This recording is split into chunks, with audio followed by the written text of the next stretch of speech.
There are three approaches to encryption: symmetric, asymmetric, and hashing. With symmetric, the same key is used to encrypt and decrypt. With asymmetric, you take two keys.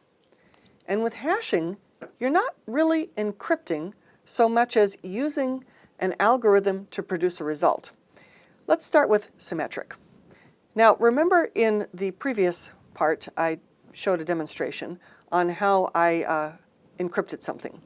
We're going to now decrypt that thing, and we're going to use the same key. So we're going to use symmetric encryption here. So here we are. We have the same tool, and we have the before and after. We took a look. And just so you can see, we're going to take the after file, and we're going to use the same key, and the key was the word secret with a capital S. We're going to run it through the same algorithm, Rijndahl, and we're going to see the results.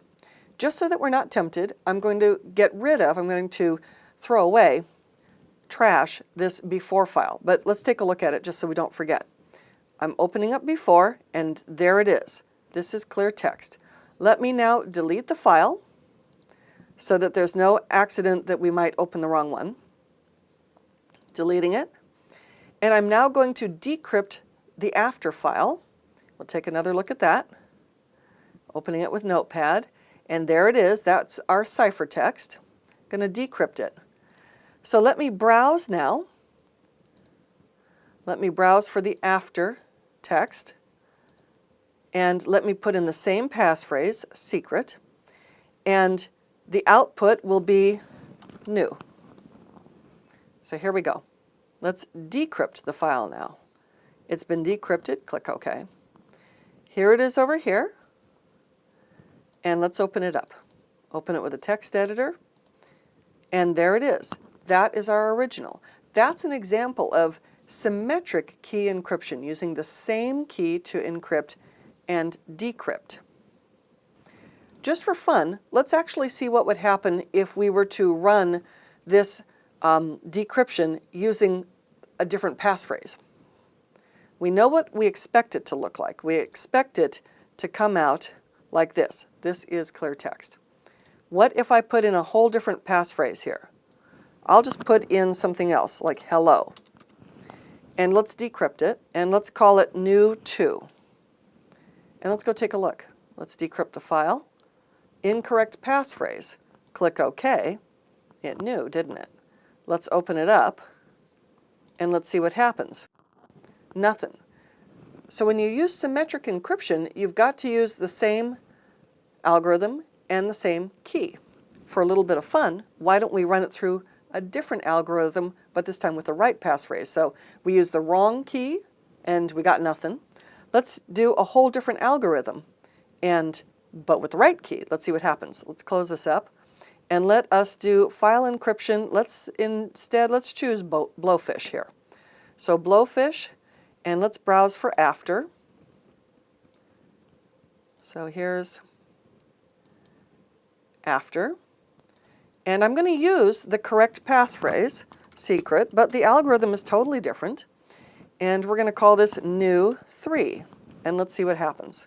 Let's decrypt. Incorrect passphrase, actually not incorrect passphrase, incorrect algorithm. Let me double click it, try to open it up.